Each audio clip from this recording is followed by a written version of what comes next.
கர்த்தருக்கு மகிமை உண்டாகட்டும். எச்சரிக்கையாய் இருங்கள் என்கிற தலைப்பின் கீழே கடந்த 42 வாரங்களாக நாம் தியானித்து வருகிறோம்.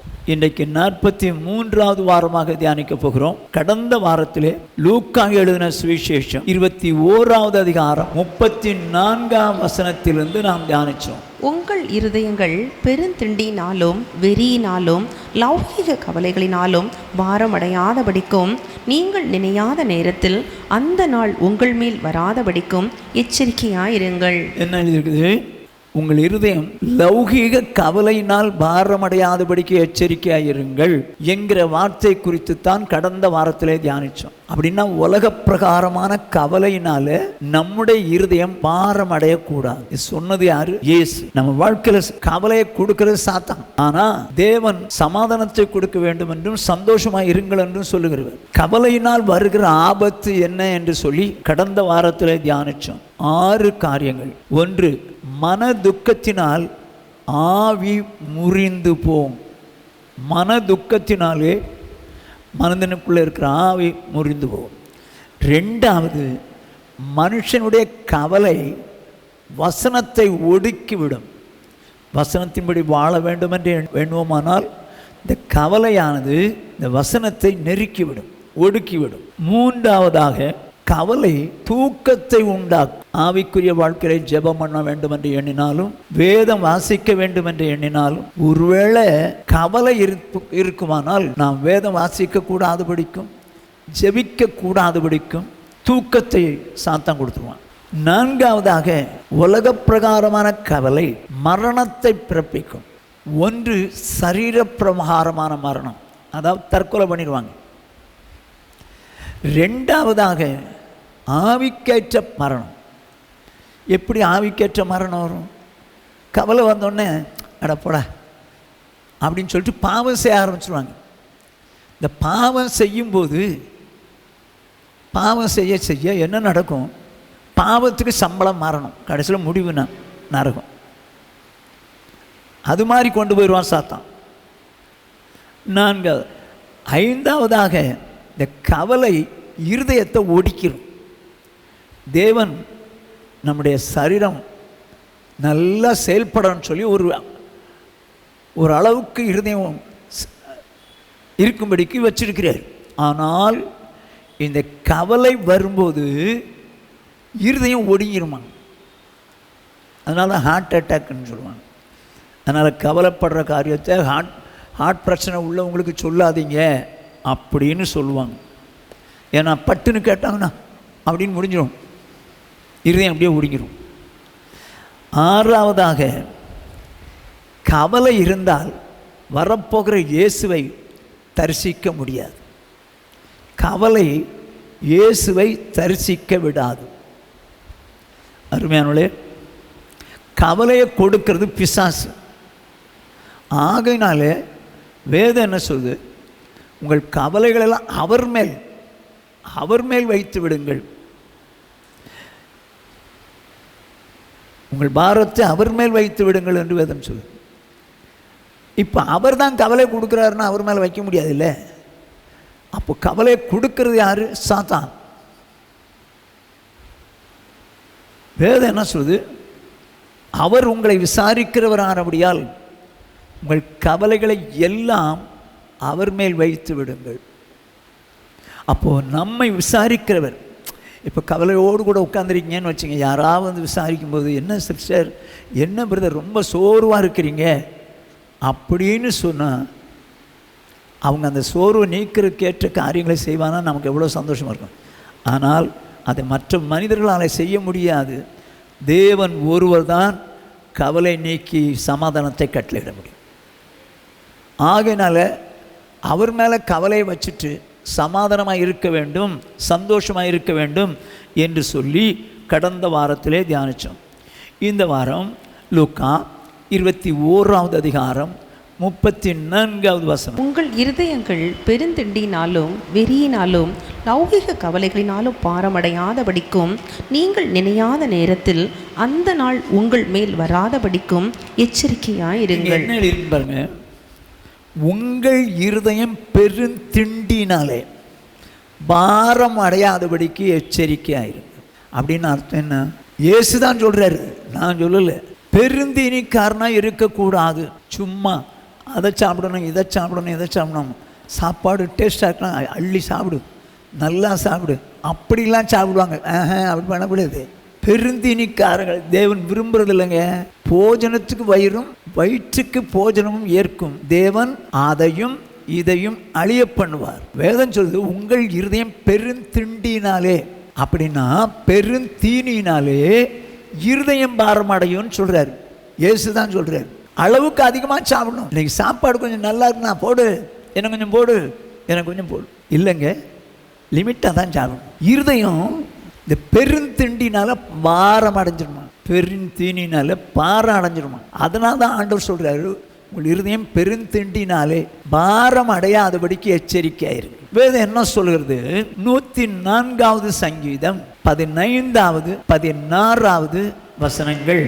மனுஷனுடைய இருதயத்தை மகிழ்ச்சியாக்கும் திராட்சரசத்தையும் அவனுக்கு முகக்களையை உண்டு பண்ணும் எண்ணெயையும் மனுஷனுடைய இருதயத்தை ஆதரிக்கும் ஆகாரத்தையும் விளைவிக்கிறார். என்னவா? மனுஷனுடைய இருதயத்தை ஆதரிக்கும் ஆகாரத்தை விளைவிக்கிறார். ஆகாரத்தை எல்லாம் நமக்கு விளைவிக்கத்தக்கதா ஏன் செஞ்சாரு? நம்முடைய இருதயத்தை ஆதரிக்க வேண்டும் என்று சொல்லி தேவன் எண்ணினார். நம்முடைய இருதயம் தேவனால் ஆதரிக்கப்பட வேண்டும் என்று எண்ணினார். ஆகையினால இருதயத்தை ஆதரிக்கக்கூடிய ஆகாரத்தை தேவன் இந்த உலகத்தில் விளைவித்தார். சொல்லிட்டு அடுத்த வசனம், கர்த்தருடைய விருட்சங்களும் அவர் நாட்டின லீபனோனின் கேதுருக்களும் சாரத்தினால் நிறைந்திருக்கும். என்னவா? ஆண்டவர் தான் விருட்சங்களை கேதுருக்களை சாரத்தினால நிறைச்சி வச்சிருக்கிறார். மரங்கள் எல்லாம் இருக்குல்ல, பழங்கள் கொடுக்கறதுக்கு சாரத்தினால நிறைச்சி வச்சதே கர்த்தர் தான். எதுக்கு? அந்த இருதயத்தை ஆதரிக்கக்கூடிய ஆகாரத்தை கர்த்தர் உண்டாக்கி தந்தார். இருதயத்தை ஆதரிக்கும்படியாய் தான் கர்த்தர் ஆகாரத்தை விளைவிக்கிறார். மிருகங்களுக்கு அது ஆகாரமாக இருக்கும். ஆனால் இதெல்லாம் இருந்தாலும் பெருந்தீனி இருக்கக்கூடாது என்று சொல்லுகிறார்.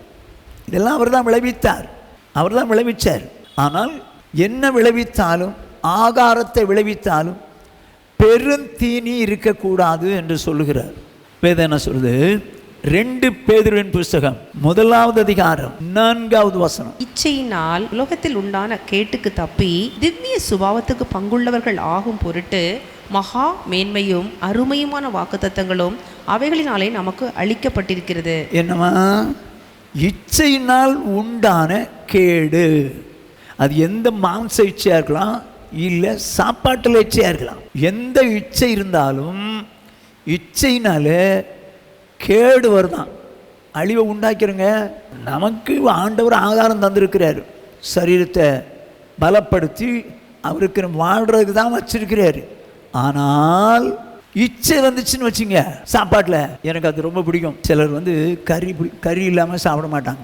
அப்படிலாம் ஒரு முடிவுக்கு வரக்கூடாது. கறி கிடச்சுன்னா சாப்பிட்டு போக வேண்டியதுதான். எனக்கு கறி இருந்தால் தான் சாப்பிட்றதுக்கு ஓடும், அப்படிலாம் வரக்கூடாது. ஏன்னா அது கேட்டு கொண்டு போயிடும். அது இச்சை. சாப்பாடு வச்சிருக்குது, சாப்பிடுவோம். ஆனால் இச்சித்து சாப்பிட்றது தேவன் விரும்புறதில்லை. நியாயப்பிரமாணத்தில் என்ன சொல்லியிருக்கு தெரியுங்களா? உபாகமம் 21வது அதிகாரம் 18வது வசனம் முதல் 21ஆம் வசனம் முடிய, தகப்பன் சொல்லையும் தன் தாயின் சொல்லையும் கேளாமலும் அவர்களால் தண்டிக்கப்பட்டும் அவர்களுக்கு கீழ்ப்படியாமலும் போகிற அடங்காத துஷ்ட பிள்ளை ஒருவனுக்கு இருந்தால். இப்போ அப்பா அம்மாவுக்கு அடங்காத துஷ்ட பிள்ளை இருந்தால் அவன் தகப்பனும் அவன் தாயும் அவனை பிடித்து அவன் இருக்கும் பட்டணத்தின் மூப்பரிடத்திற்கும் அவ்விடத்து வாசலுக்கும் அவனை கொண்டு போய். இப்போ அப்படிப்பட்ட பையனை அந்த இடத்துல இருக்கக்கூடிய மூப்பருக்கும் பட்டணத்து வாசலுக்கும் அவனை கொண்டு போகணுமா? எங்கள் மகனாகிய இவன் அடங்காத துஷ்டனாய் இருக்கிறான். அடே, என்ன அவங்ககிட்ட சொல்லணுமா? எங்க மகன்தான், ஆனால் அடங்காத துஷ்டனாய் இருக்கிறான். எங்கள் சொல்லை கேளான். எங்கள் சொல்லை கேட்க மாட்டேங்கிறான். பெருந்தீனி காரணம். எங்க சொல்ல கேட்க மாட்டேங்கிறான், அடங்க மாட்டேங்கிறான், துஷ்டனா இருக்கிறான். அடுத்த பாயிண்ட் என்ன? பெருந்தீனிக்காரனாகவும் குடியனுமா இருக்கிறான் என்று பட்டணத்தின் மூப்பரோட சொல்லுவார்களாக. ஓஹோ, மூப்பர்கள் தான் விசாரிக்கிறவங்க. அவங்ககிட்ட சொல்லணுமா? யாரு? பெத்த தாப்பனும் தாயும், என் பிள்ளை எங்களுக்கு கீழ்ப்படிய மாட்டேங்கிறான், துஷ்டனாக இருக்கிறான், பெருந்தீனிக்காரனா இருக்கிறான், குடிகாரனா இருக்கிறான் அப்படின்னு சொல்லி அவங்கள்ட்ட சொல்லணுமா? யார்கிட்ட? மூப்பர்கிட்ட சொல்லணுமா? அடங்கவும் மாட்டேங்கிறான் அப்படிங்கிறத சொல்லணுமா? என்ன நடக்குதுன்னு பாருங்க. அப்பொழுது அவன் சாகும்படி அந்த பட்டணத்து மனிதர் எல்லாரும் அவன் மேல் கல்லெறிய கடவர்கள். என்ன சொல்றாரு? அவன் சாகும்படி அந்த பட்டணத்து மக்கள் எல்லாரும் அவனை கல்லெறிஞ்சு கொள்ளணுமா? யாருங்க? பெருந்தீனிக்காரனை, குடியனை, பெற்றோர் கீழ்ப்படியாதவனை மூப்பற்ற சொல்லணுமா? அப்படி சொல்லும்போது மூப்பர் சொல்றாரு, என்ன சொல்றாரு? அவனை பட்டணத்துக்கு நடுவில் கொண்டு போய் என்ன பண்ணுங்க? அவனை கல்லெறிஞ்சு கொன்னுருங்க. எதுக்கு? இப்படியே தீமையை உன் நடுவில் இருந்து விலக்கி போட வேண்டும். இஸ்ரவேலர் எல்லாரும் அதை கேட்டு பயப்பட வேண்டும். இப்படிப்பட்ட ஒரு காரியம் இருக்குதா? அப்போ நம்ம பெருந்தீனிக்காரனா இருக்கக்கூடாது, குடிக்கக்கூடாது அப்படின்னு சொல்கிற எண்ணம் அவங்களுக்கு, மற்றவங்களுக்கு உண்டாகணுங்கிறதுக்காகத்தான் அப்படி செய்ய சொன்னார். பழைய ஏற்பாட்டு காலத்தில் பெருந்தீனிக்காரனை கொன்னுறணுன்றார். இப்போ சொன்னால் எத்தனை பேர் உயிரோடு இருப்பான் தெரியலையே. எங்க பெருந்தீனி தவறுங்க, பெருந்தீனி தவறு. தேவன் விரும்புறது இல்லை. இந்த சோதம் குமார பட்டணத்தை அழிச்சார் தெரியுங்களா? அந்த பட்டணத்துக்குள்ள ஒரு அந்த பாவங்கள் உண்டு. அதில் ஒரு பாவம் என்னவா? எசேக்கியேல் தீர்க்கதரிசன புஸ்தகம் 16வது அதிகாரம் 49வது வசனம். இதோ கர்வமும் ஆகார திரட்சியும் நிர்விசாரமான சாங்கோபாங்கமும் ஆகிய இவைகளே உன் சகோதரியான சோதோமின் அக்கிரமம். இவைகளே அவளிடத்திலும் அவள் குமாரத்திகளிடத்திலும் இருந்தன. சிறுமையும் எளிமையும் ஆனவருடைய கையை அவள் பலப்படுத்தவில்லை. என்ன சொல்லுது பாருங்க? சாங்கோபமாகிய இவைகளே உன் சகோதரின் சோதோமின் அக்கிரமம். ஆகார திரட்சின்னு போட்டு பாருங்க. அப்படின்னா என்ன? ரோமன் கத்தோலிக் பைபிள்ல போஜன பிரியன்னு இருக்கு. எங்க இந்த சோதம் குமாரா பட்டணம் பாவத்துக்கு போறதுக்கு ஒன் ஆஃப் தி ரீசன்ஸ் சாப்பாடுங்க. சாப்பாட்டு பிரியம், சும்மா சாப்பிடணும், போஜன பிரியர்களாக இருந்திருக்கிறாங்க. அதனால தான் தவறான பாவங்களை துணிஞ்சு செஞ்சாங்க. அழிவுக்கு ஒரு காரணம் பாவம், பாவத்துக்கு ஒரு காரணம் போஜன பிரியம். ஆண்டவர் உங்களுக்கு என்ன தந்திருக்கிறாரோ அதை சாப்பிட்டு போகணும். அதை விட்டு கறி இருந்தால் தான் சாப்பிடுவேன். பழைய ஏற்பாட்டு காலத்தில் கானானுக்கு போகும்போது இருதயம் எடுத்து போனோன்னு என்னதான் கேட்டாங்க? எண்ணாகமம் 11வது அதிகாரம் 4வது வசனம். பின்பு அவர்களுக்குள் இருந்த பல ஜாதியான அந்நிய ஜனங்கள் மிகுந்த இச்சை உள்ளவர்கள் ஆனார்கள். இஸ்ரவேல் புத்திரரும் திரும்ப அழுது, நமக்கு இறைச்சியை புசிக்க கொடுப்பவர் யார்? என்ன சொல்லுது பாருங்க. இப்ப பல ஜாதியான அந்நிய ஜனங்கள் அப்படின்னு போடுறது. அந்நிய ஜனங்கள்லாம் யாரு? இஸ்ரவேல் ஜனங்கள் தனி. அந்நிய ஜனங்கள்னா நல்லா கவனிச்சிங்க. இஸ்ரவேல் ஜனங்கள் வரும்போது எகிப்தில் இருந்த ஜனங்களும் கூட தேவன் இப்படிப்பட்ட அற்புதங்கள் எல்லாம் செய்யறாரு, அப்ப நம்மளும் போயிடலாம்னு சொல்லி ஒரு கூட்டத்தார் வந்துட்டாங்க. இதுதான் அந்நிய ஜனங்கள். இவங்க என்ன பண்ணாங்களாம்? மிகுந்த இச்சை உள்ளவர்களா ஆனார்கள். இந்த இச்சை உண்டாக்குனது அவங்க தான். உடனே இஸ்ரவேல் புத்திரர் என்ன பண்ணாங்களாம்? அழுது, திரும்ப அழுது, நமக்கு இறைச்சியை புசிக்க கொடுப்பவன் யார்? ஏங்க, ஆண்டவர் கானானுக்கு கூட்டிட்டு போகும்போது மன்னா கொடுக்கிறாரு. மன்னா தேவ தூதர்கள் சாப்பிட்ற அப்பம். அவங்களுக்கு கால் வீங்க கூடாது, சுகமா இருக்கணும்னு சொல்லி தேவ தூதர்கள் சாப்பிடுகிற அப்பத்தை கொடுத்தார். ஆனால் இஸ்ரவேல் புத்திரர் திரும்பவும் அழுது, என்னத்துக்கு அழுதாங்க? நமக்கு இறைச்சியை கொடுப்பவன் யார்? இறைச்சிக்காக அழுதுருக்காங்க. இறைச்சி வேணும். எங்க நின்று அழுதாங்க? கூடார வாசலிலே நின்று அழுதார்கள் என்று எழுதியிருக்கும். மோசைக்கும் கோபம் வருது, கர்த்தருக்கும் கோபம் வருது. இப்படி கறி கேட்குறாங்களே, நான் என்ன பண்ணுவேன் ஆண்டவரேன்றான். எனக்கு கொஞ்சம் கிருபை கொடுத்துருங்க, நான் செத்துடுறேன்றான். மோசை கவலைப்படாது, நாளைக்கு மூக்கு முட்டை சாப்பிட்ற மாதிரி இருக்கு. எங்கள் கால்நடைகள் அத்தனை அடித்தாலும் மற்ற அத்தனையும் அடித்தாலும் இது ஒருத்தனுக்கு பத்தாதேன்றார். நீ கவலைப்படாத, நாளைக்கு நான் கொடுக்குறேன் பாரு அப்படின்னு சொல்லி அவங்களுக்கு என்ன கொடுத்தாரு? வாசிங்க. இப்போ இறைச்சி தான் வேணும் அப்படின்னு அவங்களுக்கு 11வது அதிகாரம் 31வது வசனம் முதல் 34ஆம் வசனம் வரை. அப்பொழுது கர்த்தரிடத்திலிருந்து புறப்பட்ட ஒரு காற்று சமுத்திரத்திலிருந்து காடைகளை அடித்து கொண்டு வந்து பாளையத்திலும் பாளையத்தை சுற்றிலும் இந்த பக்கம் ஒரு நாள் பிரயாணம் மட்டும், அந்த பக்கம் ஒரு நாள் பிரயாணம் மட்டும் தரையின் மேல் 2 முழ உயரம் விழுந்து கிடக்க செய்தது. ஆஹா, காடைகளை கறி வேணும்னு கேட்டாங்கல்ல, காற்று அடிக்க வச்சு காடைகளை கொண்டு போட்டார். காடைகள் எப்படி இருக்குது? 2 முழம் உயரத்துக்கு அங்கே இந்த பக்கம் அந்த பக்கம் இந்த பக்கம்லாம் தூரமாக எல்லா பக்கமும் பாளையத்தை சுற்றிலும் காடை போட்டாச்சு. காடை கிடக்குது. என்ன செய்கிறாங்க பாருங்க இப்போ. அப்பொழுது ஜனங்கள் எழும்பி அன்று பகல் முழுவதும் ரா முழுவதும் மறுநாள் முழுவதும் காடைகளை சேர்த்தார்கள். எங்க காலையில் சேர்த்தானே, அதை சாப்பிட்டான், சாப்பிட்றதுக்கு தானே சேர்த்தான். காலையில் சேர்த்து வச்சான், பகல் முழுசும் சேர்த்து வச்சான், அடுத்த நாளும் சேர்த்து வைக்கிறான், இன்னும் சாப்பிடல. ஏன்னா காஞ்ச மாடு கம்புக்குள்ளே போகுது மாதிரி இப்போ தான் கிடச்சிருக்குது, கறி இப்போ தான் கிடச்சிருக்குது, ஆகையினால் இதை விட்டுட்டா கிடைக்காதுன்னு சொல்லிட்டு எப்போ பகல் முழுசும் ரா முழுசும் அடுத்த நாள் முழுசும் சேர்த்தானுங்க காடைகளை. வாசிங்க. கொஞ்சமாய் சேர்த்தவன் 10 ஓமர் அளவு சேர்த்தான். அவைகளை பாளையத்தை சுற்றிலும் தங்களுக்காக குவித்து வைத்தார்கள். எடுத்து கொண்டு வந்து சாப்பிடக்கூடாது ஆசைக்கு சுற்றி குவிச்சு வச்சுக்கிட்டானுங்க. தேவைப்படும் போது அடிச்சு சாப்பிடலான்னு சுற்றி குவிச்சு வச்சுக்கிட்டானுங்க. இப்போ என்ன நடக்குதுன்னு பாருங்க. ஆண்டவர் ரொம்ப நல்லவர். தங்கள் பற்கள் நடுவே இருக்கும் இறைச்சியை அவர்கள் மென்று தின்னு முன்னே கர்த்தருடைய கோபம் ஜனங்களுக்குள்ளே மூண்டது. கர்த்தர் ஜனங்களை மகா பெரிய வாதையால் வாதித்தார். என்னமா சுற்றி வச்சுக்கிட்டு சாப்பிட்றாங்க. இப்போ வேதம் என்ன சொல்லுது? அவங்க மென்று சாப்பிட்றதுக்கு முன்னால் தேவன் தன்னுடைய கோபம் ஜனத்துக்கு மேலே இறங்கிடுச்சு. ஏடா கறி தானே கேட்டீங்க, கறி தானே கேட்டீங்க, நான் அள்ளி கொடுத்துருக்கேன், சேர்த்தீங்கல்ல, சாப்பிடுங்கள, சேர்த்து வச்சிங்கல்ல, சாப்பிடுங்க.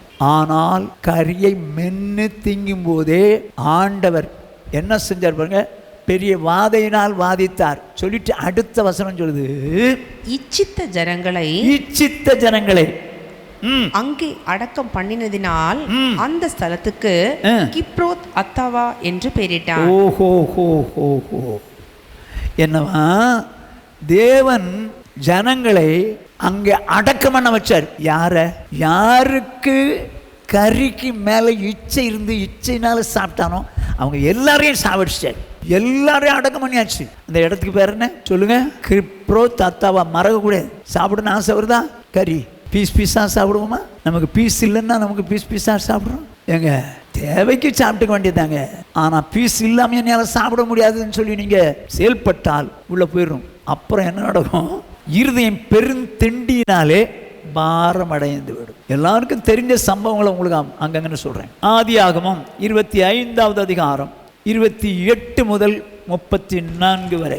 ஏசா வேட்டையாடி கொண்டு வருகிறது ஈசாக்குடைய வாய்க்கு ருசிகரமா இருந்ததினாலே ஏசாவின் மேல் பட்சமா இருந்தான். என்னமா, ஏசா வேட்டையாடிட்டு வர்றாங்க, ஆனால் ருசிகரமாக செய்கிறது யாரு வாய்க்கு? ஈசாக்குடைய வாய்க்கு ஏசா தான். ஏசா வேட்டையாடி கொண்டு வருகிறது ஈசாக்குடைய வாய்க்கு ருசிகரமாக இருந்ததுனாலே ஏசாவின் மேல் பட்சமாக இருந்தான்.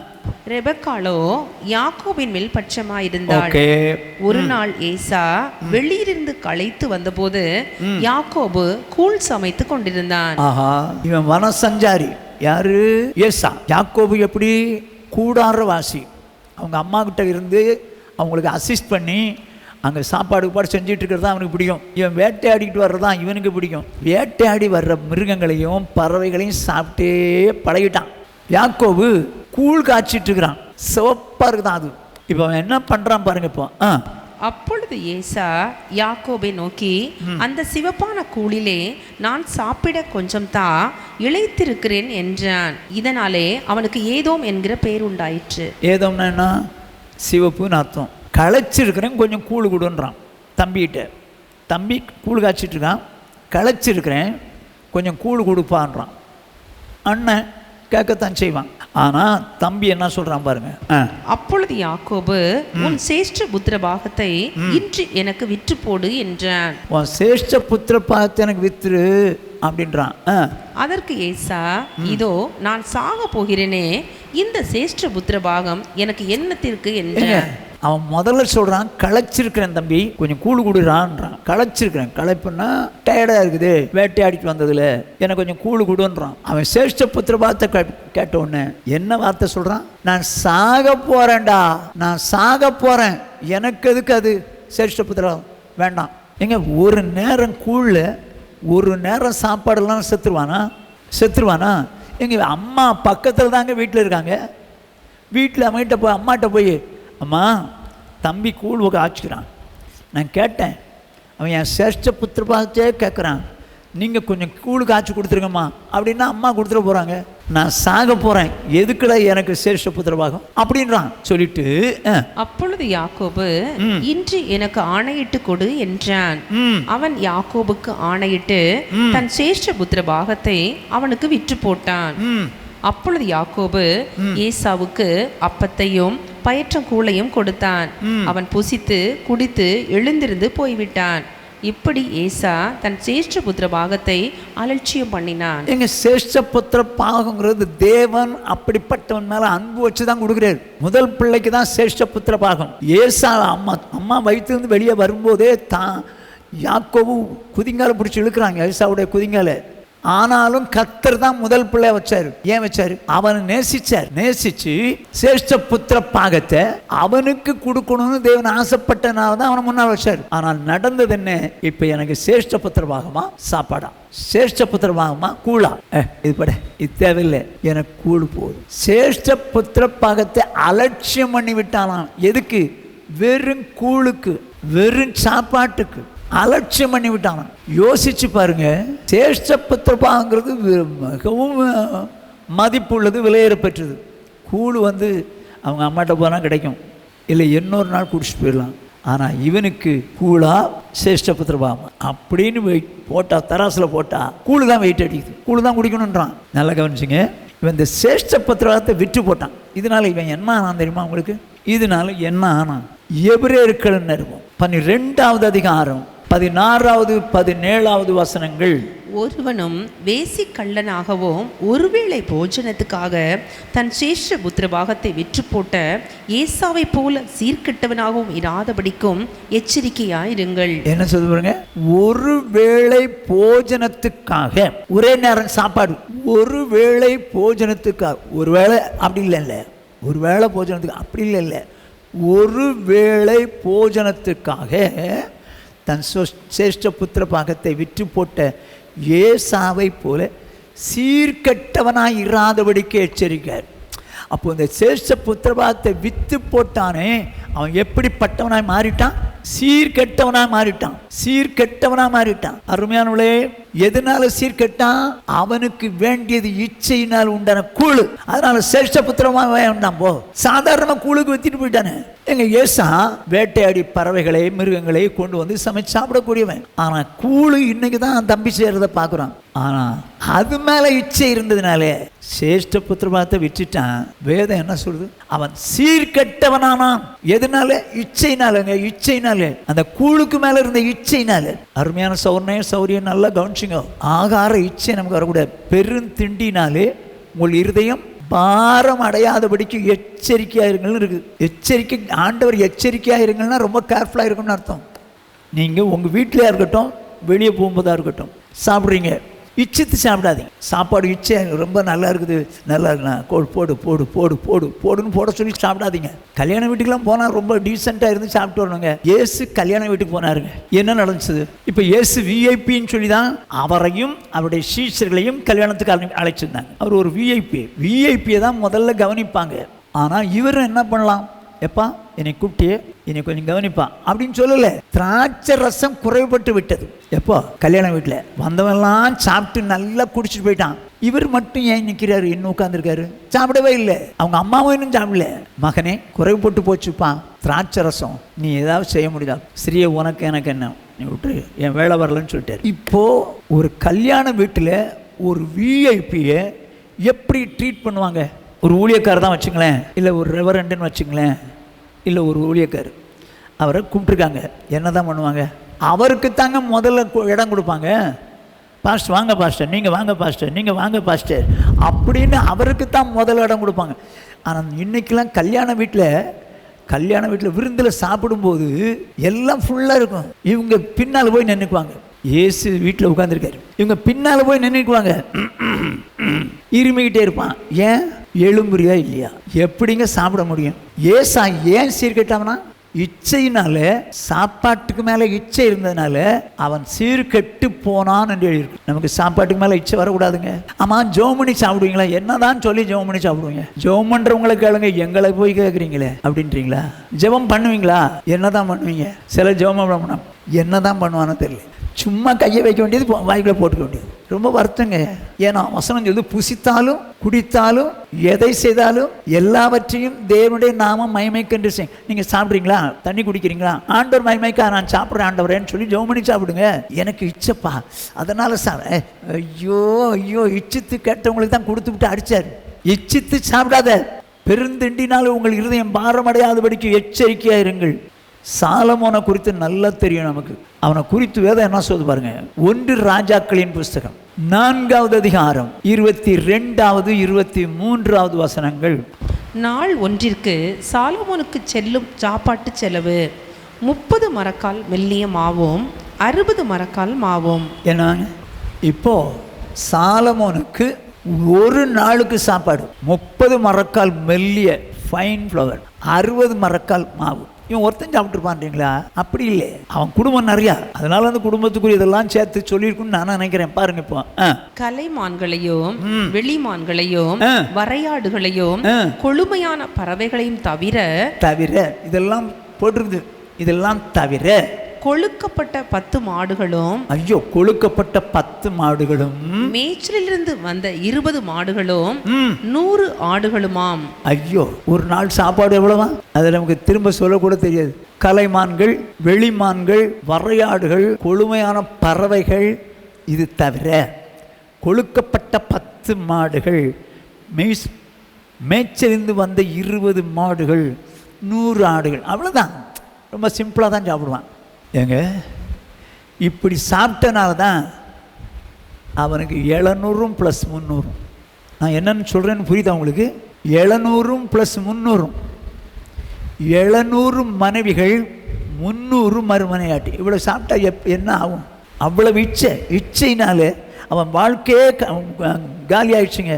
அவன் வேதம் என்ன சொல்லுது பாருங்க, என்ன சொல்லுது வாசிங்க. பிரசங்கின் புஸ்தகம் 10வது அதிகாரம் 16வது வசனம். ராஜா சிறு பிள்ளையுமாய் பிரபுக்கள் அதிகாலமே உண்களுமாய் இருக்கப்பட்ட தேசமே உனக்கு ஐயோ. என்ன சொல்லுது பாருங்க, ராஜா சின்ன பிள்ளை மாதிரி இருக்கக்கூடாது. பிரபுக்கள் அதிகாலமே உண்ணுகிறவளாய் இருந்தால் அந்த தேசத்திற்கே ஐயோன்றார். தேசமே உனக்கு ஐயோ. யாருக்கு? தேசத்துக்கே ஐயோ.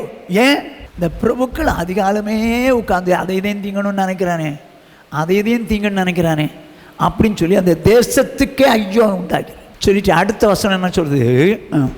ராஜா குலமகனுமாய் பிரபுக்கள் வெறிக்க உண்ணாமல் பெலன் கொள்ள ஏற்ற வேளையில் உண்களுமா இருக்கப்பட்ட தேசமே நீ பாக்கியம் உள்ளது. கர்த்தருக்கு மகிமை உண்டாகட்டும். எப்படியா? வெறிக்க உண்ணாமல். வெறிக்க உண்ணாமன்னா நல்லா சாப்பிட்டோம்ப்பா, நல்லா சாப்பிட்டோம்பா அப்படின்னு சொல்ற அளவுக்கு வெறிக்க உண்ணாமல் பலன் கொள்ள ஏற்ற வேளையில் உண்ணுகிறவளாக இருக்கப்பட்ட தேசம் தான் பாக்கியம். இன்னொரு தேசம், அந்த தேசத்துக்கு ஐயோ. ஏன்? அதிகாலையிலே சாப்பாட்டுக்கு மேலே இஷ்டம், அதிகாலையிலே சாப்பிடணும்னு ஆசை. ஆனால் ஏற்ற வேளையிலே சாப்பிடணும்னு நினச்சா அந்த தேசம் பாக்கியம் உள்ளது. இப்படி சொல்கிறேன், நீங்கள் அதிகாலையிலே எழும்பி அதை எதையும் சாப்பிடணும்னு நினச்சிங்கன்னா அதனால் உங்களுக்கு நஷ்டம். ஆனால் நீங்கள் பாக்கியம் அடையணும்னா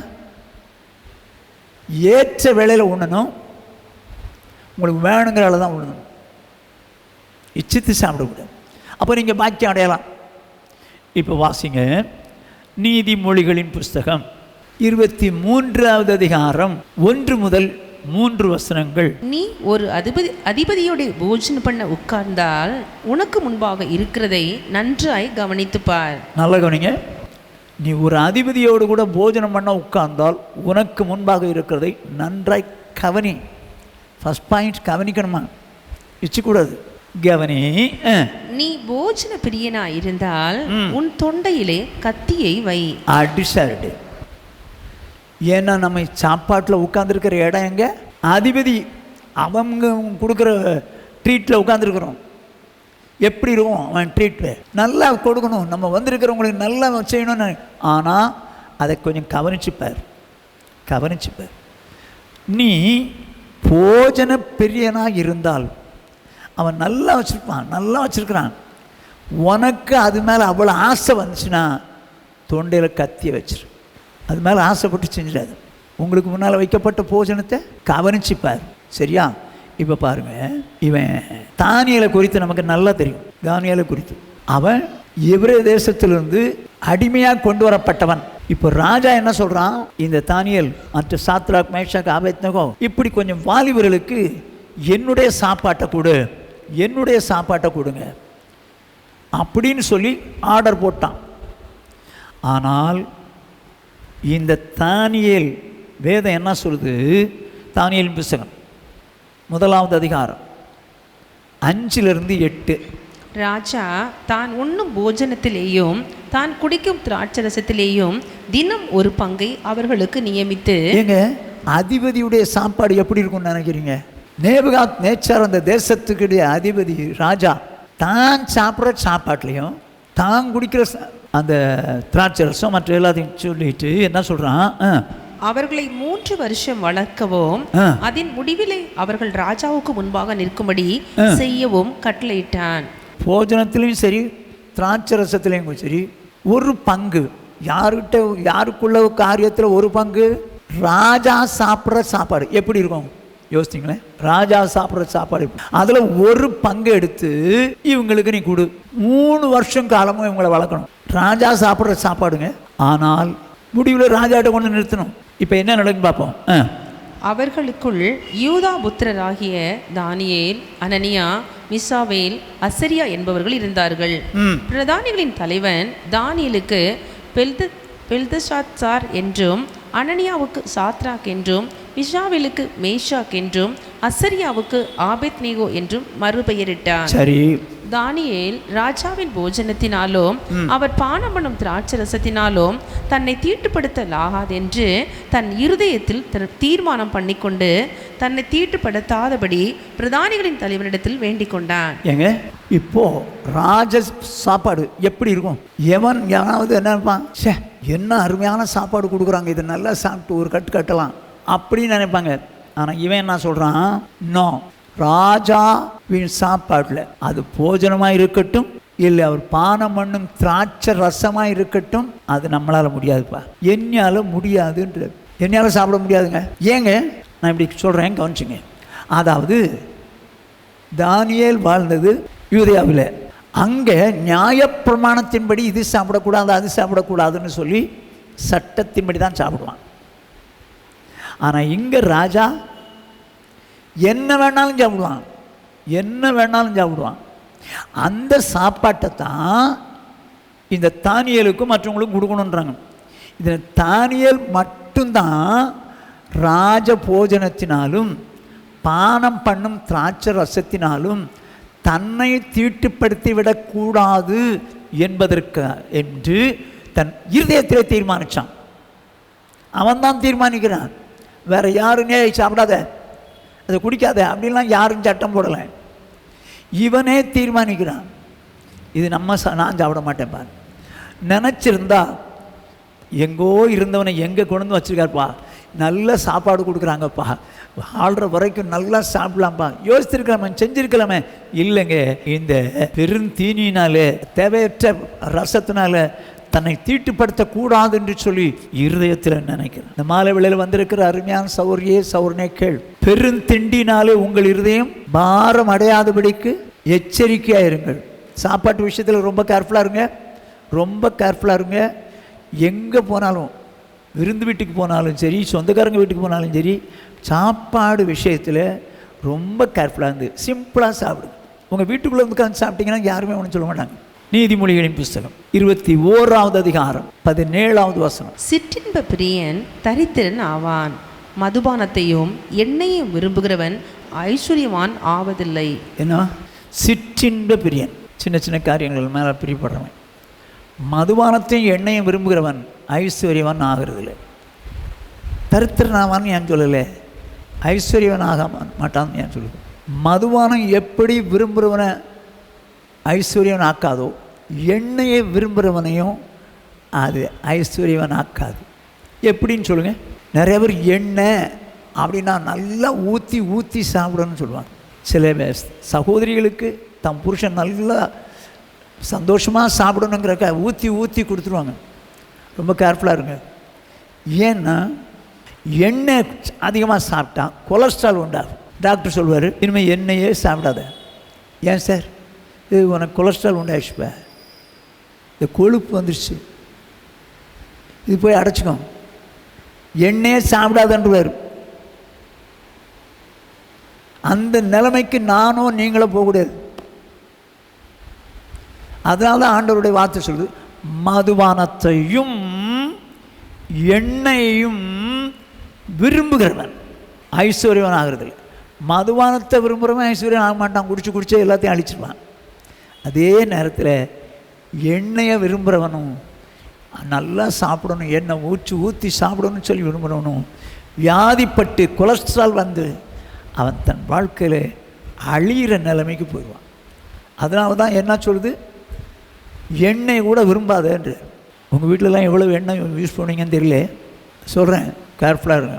சரி, எபிரேயர்கள் 13வது அதிகாரம் 9வது வசனம். பலவிதமான அந்நிய போதனைகளால் அலைப்புண்டு திரியாதிருங்கள், போஜன பதார்த்தங்களினால் அல்ல, கிருபையினாலே இருதயம் ஸ்திரப்படுகிறது நல்லது. என்ன சொல்றது? போஜன பதார்த்தங்களினால் அல்ல, கிருபையினாலே இருதயம் ஸ்திரப்படுகிறது. இதை சாப்பிடு, அதை சாப்பிடு, அதை சாப்பிடு, இதை சாப்பிடு நம்ம சொந்தக்காரங்க சொல்லுவாங்க, குடும்பத்திலையும் சொல்லுவாங்க. போஜன பதார்த்தத்தினால நம்முடைய இருதயம் ஸ்திரப்படாது, கிருபையினால் தான் இருதயம் ஸ்திரப்படும். போஜன பதார்த்தத்தில் முயற்சி செய்தவர்கள் பலனடையவில்லையே. நல்லா சாப்பிட்டா நம்ம புஷ்டியாயிடலாம் அப்படி இப்படிலாம் நினைச்சு சாப்பிடுவாங்க, ஆனால் அதுல பலன் கிடைக்கிறது இல்லை. அருமையானவர்களே, கிருபையினால் தான் இருதயம் ஸ்திரப்படும். போஜன பதார்த்தத்தினால முயற்சிக்கிறவங்க பலன் அடைய மாட்டாங்க. ஸோ சாப்பாடு தப்பு இல்லைங்க.